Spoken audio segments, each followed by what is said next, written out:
বন্ধুরা, এই দুনিয়ায় সবথেকে বোকা হলো সে যে সবথেকে সহজ সরল হয়ে থাকে, যে না বলতে জানে না, যে সমস্ত কথা চুপচাপ সহ্য করতে থাকে, যে সবাইকে সাহায্য করে, তাকে লোকেরা সবথেকে প্রথমে ব্যবহার করে। যেভাবে জঙ্গলে সবথেকে সোজা গাছগুলোকেই সবথেকে প্রথমে কাটা হয়, ঠিক একইভাবে আমাদের জীবনেও সবথেকে প্রথমে সহজ সরল লোকেদের ব্যবহার করা হয়।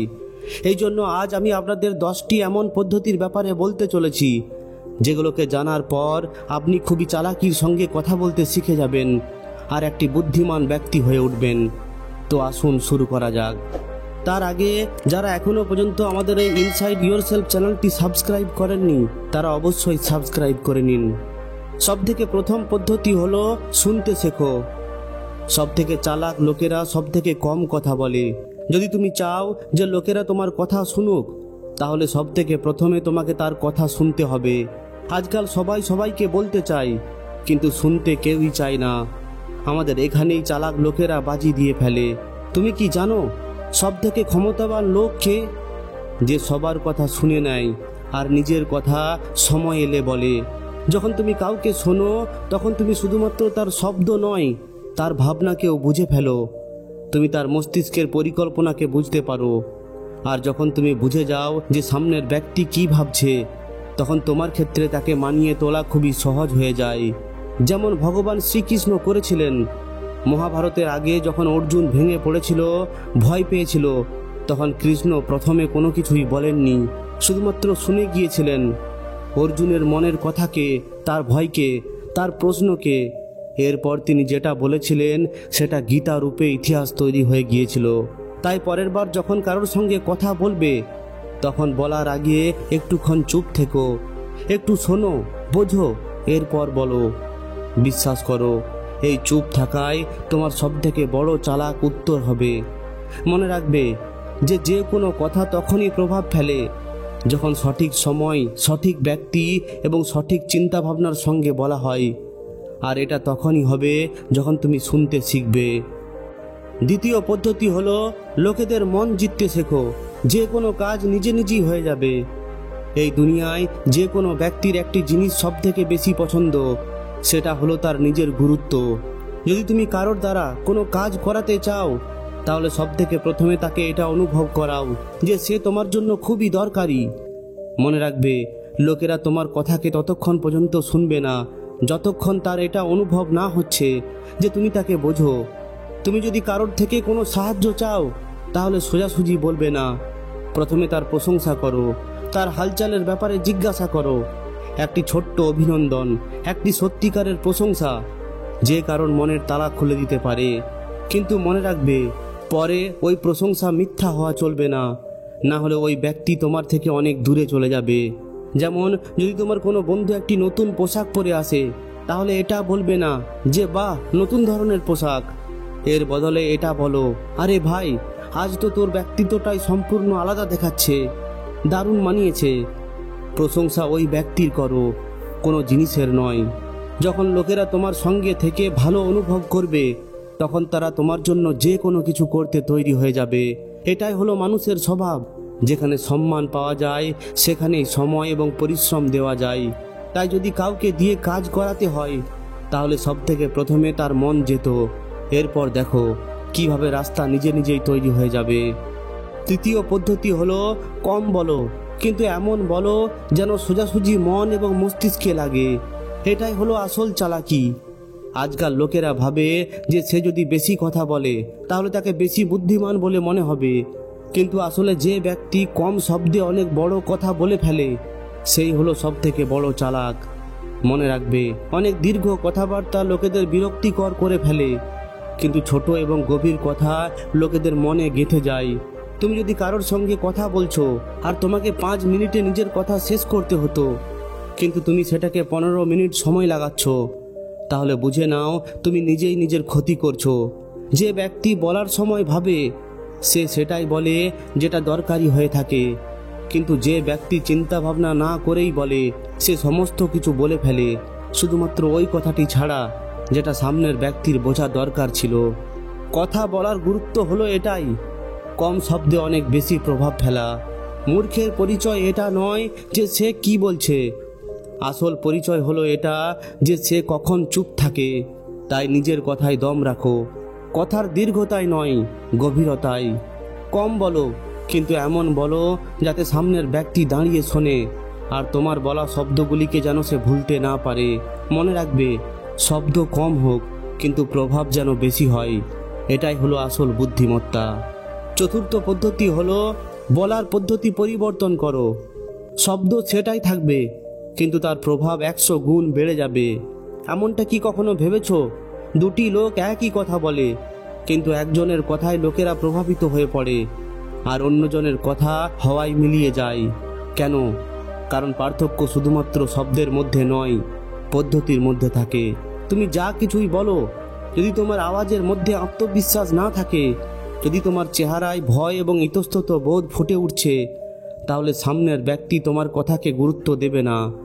কিন্তু যখন তুমি সম্পূর্ণ বিশ্বাসের সঙ্গে এবং পরিষ্কার আওয়াজে সঠিক আবেগের সঙ্গে কথা বলো, তখন তোমার শব্দ একটি হাতুড়ির মতো আওয়াজ করে। যেমন একটাই লাইন, যে আমি তোমার থেকে সাহায্য চাই। এখন এই লাইনটাই যদি তুমি ভয় পেয়ে নিজের চোখ অন্যদিকে ঘুরিয়ে বলো, তাহলে লোকেরা এড়িয়ে যাবে। কিন্তু এই কথাটাই যদি তুমি আত্মবিশ্বাসের সঙ্গে চোখে চোখ রেখে বলো, যে আমার তোমার সাহায্যের প্রয়োজন আর আমার ভরসা আছে তুমি সেটা করবে, তাহলে সামনের ব্যক্তি নিজেকে কিছুতেই বাধা দিতে পারবে না। কথা বলার পদ্ধতি এটা ঠিক করে যে তোমার সামনের ব্যক্তি তোমার কথাকে এড়িয়ে যাবে নাকি সেটাকে মন দিয়ে শুনবে। তাই যদি চাও লোকেরা তোমার সম্মান করুক, তোমার কথা মানুক, তাহলে নিজের কথাবার্তা, নিজের শারীরিক ভাষা এবং নিজের চিন্তাভাবনার উপর কাজ করো, কারণ শব্দের থেকে তোমার অঙ্গভঙ্গির প্রভাব বেশি পড়ে। পঞ্চম পদ্ধতি হলো কোনো মতলব ছাড়াই ভালো হয়ে ওঠো। লোকেদের আশ্চর্য করে তোলো, সাহায্য করো। লোকেরা সারা জীবন মনে রাখবে। আজকের দুনিয়ায় লোকেরা তখনই সাহায্য করে যখন তারা পরিবর্তে কিছু পায়। কিন্তু যদি তুমি কোনো মতলব ছাড়াই কারোর সাহায্য করো, তাহলে তুমি কোনো সাধারণ মানুষ নয়, তুমি একটা স্মৃতি হয়ে থেকে যাবে। একটু ভাবো, অফিসে কোনো নতুন ব্যক্তি সংযুক্ত হয়েছে, সে খুবই একা, কারোর সঙ্গেই ভালোভাবে কথা বলছে না। তুমি শুধুমাত্র তার জন্য 1 কাপ চা এনে দিলে আর বললে, ভাই নতুন নতুন তো, তাই খুবই একা মনে হচ্ছে, তাই না? এসো একসঙ্গে চা খাই। তার জন্য এটা শুধুমাত্র 1 কাপ চা নয়, এটা তার সম্পূর্ণ জীবন পরিবর্তন করে ফেলবে। আর তুমি তার মনের মধ্যে সব সময়ের জন্য জায়গা তৈরি করে নেবে। একটা ছোট্ট আশ্চর্য, একটা ছোট্ট সাহায্য অনেক বড় প্রভাব ফেলে। কখনো কোনো কারণ ছাড়াই নিজের আশেপাশের লোকজনের জন্য কিছু নিয়ে এসো। কখনো হঠাৎ করে কারো প্রশংসা করে দাও যখন সে সেটা আশাই করছে না।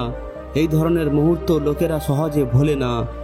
যেমন একটি বাচ্চার যখন চকলেটের দরকার হয়, তখন সে সব থেকে প্রথমে খুবই মিষ্টি মিষ্টি কথা বলে। প্রথমে তোমার মন জিতে নেয়, এরপর নিজের চাহিদার কথা বলে। কখনো কখনো কোনো স্বার্থ ছাড়াই দেওয়া ভালোবাসা সব থেকে গভীর প্রভাব ফেলে। মনে রাখবে, যখন তুমি কোনো কারণ ছাড়াই ভালো হয়ে ওঠো, তখন লোকেরা তোমার জন্য না ডাকতেই পাশে এসে দাঁড়ায়। ষষ্ঠ পদ্ধতি হলো প্রত্যেকটি মানুষের দুর্বলতাকে বোঝো। প্রত্যেকটি মানুষকে বাইরে থেকে যতটাই মজবুত বলে মনে হোক না কেন, ভেতর থেকে কোথাও না কোথাও তার আঘাত পেয়েই থাকে। আর যে ব্যক্তি ওই আঘাত পাওয়া অংশকে চিনে ফেলে, সে যে কোনো সময় যে কাউকে দিয়ে নিজের কাজ করিয়ে নিতে পারে। লোকেদের কথা শোনো, কিন্তু শুধুমাত্র শব্দ নয়, তার ভাবনাকে বোঝো। যদি কেউ সবসময় টাকা পয়সার কথা বলে, তাহলে বুঝে যাও যে তার দুর্বলতা টাকা পয়সা নয়, তার দুর্বলতা হলো তার পিছনের অসুরক্ষা। যদি কেউ সবসময় নিজের প্রশংসা শুনতে চায়, তাহলে বুঝে নাও তার নিজের ওপর ভরসা নেই। আর যখন তুমি কারোর দুর্বলতাকে বুঝে তারপর তার সঙ্গে কথা বলো, তখন ওই ব্যক্তি তোমার সঙ্গে সংযুক্ত হবেই। এরপর সে তোমার কথাও শুনবে আর তোমাকে সাহায্যও করবে আর তোমার সঙ্গও দেবে। কারণ কোনো ব্যক্তি সেটাকে মনে রাখে যেটা সে ওই সময় বুঝে যায় যখন এই দুনিয়া তাকে উপেক্ষা করেছিল। শত্রুকে হারানোর আগে তার দুর্বলতার ব্যাপারে জানো। আরও একটি কথা, কারোর সঙ্গে সংযুক্ত হওয়ার আগে তার মনুষ্যত্বকে বোঝো। দুর্বলতা খোঁজো, কিন্তু সেটাকে হাতিয়ার করে ফেলবে না। ওই দুর্বলতাকে একটি মাধ্যম করে তোলো, সম্পর্কের, ভরসার এবং প্রভাবিত করা কথাবার্তার। সপ্তম পদ্ধতি হলো চুপ থাকা শেখো। প্রত্যেকটি কথা বলার দরকার পড়ে না। কিছু জিনিস সময় এবং পরিবেশের উপরে ছেড়ে দাও। এই দুনিয়ায় তারই সব থেকে বেশি ক্ষতি হয় যে সমস্ত ব্যাপারে কথা বলে। যে তার যখনই কিছু মনে হয়েছে তখনই কিছু বলে ফেলেছে। কিন্তু আসল চালাকি কি? সেটা হলো যখন কথা বলার ইচ্ছা করে তখন চুপ থাকা। কারণ প্রত্যেকটি সত্যি সবার সামনে বলা যায় না, যে কোনো কথা যে কোনো সময়ে বলা যায় না। যে ব্যক্তি নিজের কথা বলাকে বাধা দিতে পারে তার কথায় দম থাকে, আর যে সব সময় বলতেই থাকে তার কথা লোকেদের কানে আঘাত দিয়ে আবার ফিরে আসে। একজন মূর্খের পরিচয় হলো না চাওয়ার সত্ত্বেও উপদেশ দেওয়া, আর কোনো চিন্তা ভাবনা না করেই বলতে থাকা। তুমি কখনো এমনটা হয়ে উঠবে না। কখনো কখনো সামনের ব্যক্তি শুধুমাত্র শুনতে চায়, তোমার উপদেশ নয়। কখনো কখনো সামনের ব্যক্তি শুধুমাত্র নিজের সমস্যাকে ভাগ করে নিতে চায়, তোমার জ্ঞান নয়। চুপ থাকা হলো একটি কলা, আর প্রত্যেকটি কলাকৃত ব্যক্তির মতো এটাকেও সাধনা করতে হয়। যখন তুমি সঠিক সময়ে চুপ থাকো তখন তোমার শব্দের মূল্য আরও বেশি বেড়ে যায়। তাই পরের বার যখন কারোর সঙ্গে কথা বলবে তখন একটু ভাবো কি বলাটা দরকার, নাকি চুপ থাকাই সব থেকে বেশি বুদ্ধিমানের। অষ্টম পদ্ধতি হলো সামনের ব্যক্তির ভাষায় কথা বলো। শব্দ নয়, ভাবনাকে ধরো, তবেই মন পর্যন্ত কথা পৌঁছাবে। লোকেরা ভাবে ভালো কথা বলার অর্থ হলো বড় বড় ইংরেজি কথা বলা, কিন্তু সত্যি এটা যে বলার থেকে বেশি গুরুত্বপূর্ণ হলো বোঝা। আর বুঝতে তখনই পারা যায় যখন তুমি তার ভাষায় কথা বলো, যে তোমার সামনে বসে আছে। একজন মা যখন তার বাচ্চাকে ঘুম পাড়ানির গান শোনায় তখন সে কোনো বাংলা, হিন্দি বা ইংরেজিতে শোনায় না, সে তার মনের ভাষায় শোনায়, যাতে তার বাচ্চা নিজেকে সুরক্ষিত অনুভব করে। ঠিক ওইভাবেই যখন তুমি কারোর সঙ্গে কথা বলবে তখন শুধুমাত্র শব্দের মাধ্যমে নয়, তার ভাবনাকে অনুভব করে কথা বলো। যদি কেউ কৃষক হয়ে থাকে তাহলে তাকে ক্ষেতের ব্যাপারে বলো। যদি কেউ শিক্ষার্থী হয়ে থাকে তাহলে বই খাতার ব্যাপারে কথা বলো। যদি কেউ দুঃখের মধ্যে থাকে তাহলে তর্ক নয়, তাকে মন থেকে আশ্রয় দাও। কারণ বুদ্ধিমান হলো সেই যে সময়, স্থান এবং পরিস্থিতি অনুযায়ী তার ব্যবহার দেখায়। তোমার কথা তখনই প্রভাব ফেলবে যখন সামনের ব্যক্তির মনে হবে যে এটা তার মুখের ভাষা, সে তো আমার ভাষাকে বুঝতে পারছে। না হলে তুমি ঘন্টার পর ঘন্টা বলতেই থাকবে, আর সামনের ব্যক্তি শুধুমাত্র হ্যাঁ ঠিক আছে এটা বলেই এগিয়ে যাবে।